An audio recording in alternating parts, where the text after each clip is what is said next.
Assalamualaikum everyone! Welcome back to my channel. For today's video, magluluto na naman tayo. So, ito ang ating mga ingredient, guys. So, meron tayo ditong mga spices. Meron din tayong garlic, onion, ang ating meat, tsaka potato and tomato paste. Let's go!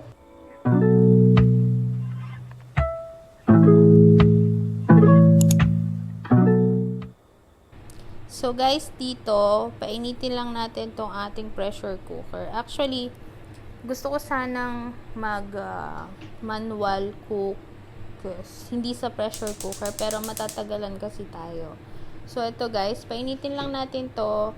And kapag mainit na to guys, alam nyo na ang kasunod, tayo ay maglalagay ng ating cooking oil.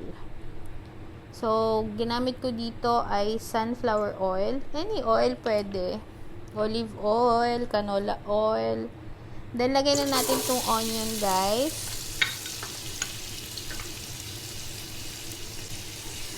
Sutay lang natin itong onion.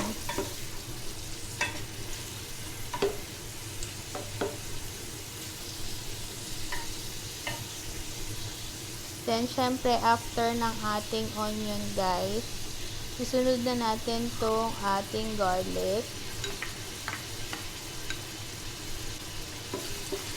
Sutay lang natin to guys.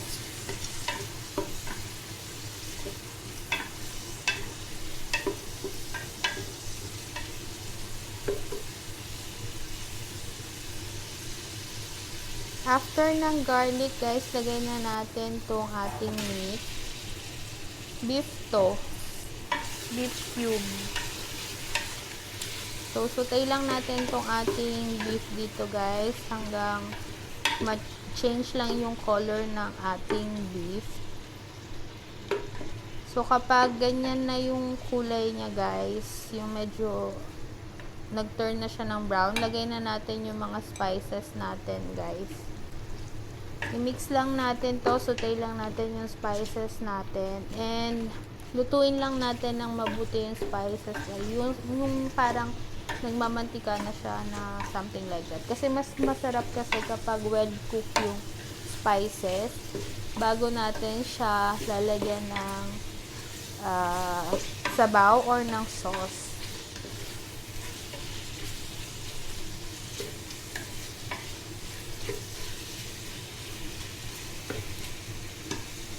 So, kapag ganyan na yung ano niya guys, lagyan na natin siya ng salt. Then, black pepper. Mix lang natin yan guys. As you can see guys, parang nagmamantika na yung ating mga spices. Then, maglalagay na ako dito ng ating water. So, sasabawan na natin tong ating meat. Mga 2 cups of water lang guys.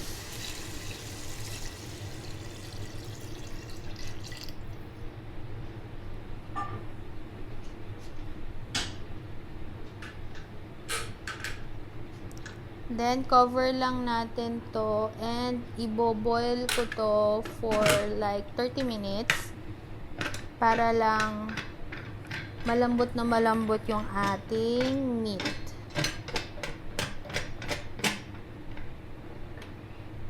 So, yan. Wait na lang natin to for 30 minutes, guys. And, babalikan ko kayo.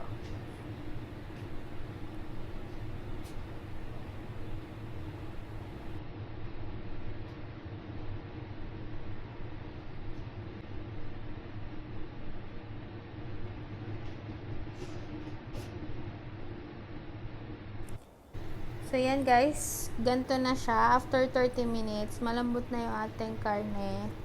And, mag-a-add ako dito ng tomato paste. Konting-konti lang para hindi lang siya umasim.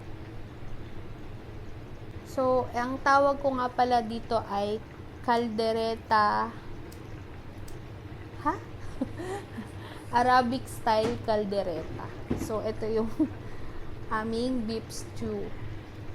So, yan, i-mix lang natin to guys para ma-well combined ang ating tomato paste. And nag-add lang ako dito ng potato. So, iboboil lang natin yung potato guys hanggang sa maluto yung ating potato. And then, optional lang naman guys, kung gusto nyo maging maanghang, mag-add kayo ng sili. Kasi ako nag-add ako ng sili. Pero, isang sili lang. Kasi ayoko nang masyadong maanghang. And ayoko din ng walang anghang. You know what I mean? Basta yun na yun. So, yan. I-mix ko lang to. Then, i-wait lang natin na maluto yung ating potato.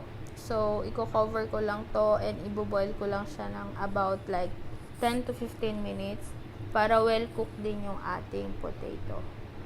So, takpan na natin to guys.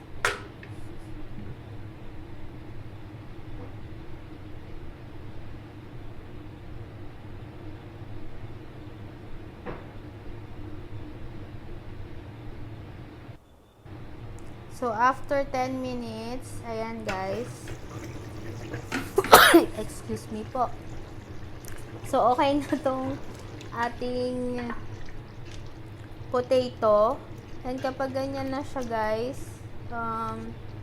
pwede nyo siyang i-boil without the cover para lang medyo mag-thicken yung sauce. But for me, kinover ko siya. And ayan, optional lang din to guys ang paglalagay ng parsley. Nasa sa inyo na yan. Kung gusto nyo, kung ayaw nyo, okay lang din. Nawala. Then, mag-add ako dito ng olive oil guys. So, sa olive oil, kasi mas gusto namin yung medyo parang, alam mo yon yung mamantika. So, lulutuin lang natin ng konti yung olive oil. And, yeah, okay na to guys, for sure. Siguro mga 5 minutes, lulutuin natin yung ating olive oil. And, ganito yung magiging itsura niya, guys. So, ayan. So, parang nagmamantika na talaga siya. And, okay na to. So, yan. So, magsandok na tayo at kumain, guys. See you later!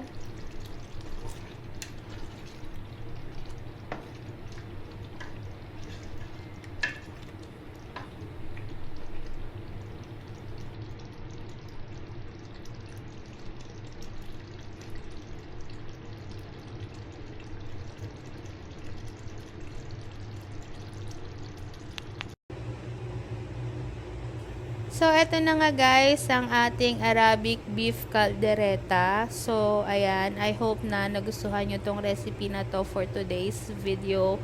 At kung nagustuhan nyo guys, please leave like, comment down below kung ano pang gusto nyo makita sa susunod na recipe. And kung hindi ka pa nakapag-subscribe sa aking YouTube channel, please do subscribe. I-click mo na rin ang notification bell para lagi kang updated sa ating mga latest video. So, hanggang dyan na lang guys. So, see you on my next video. Bye!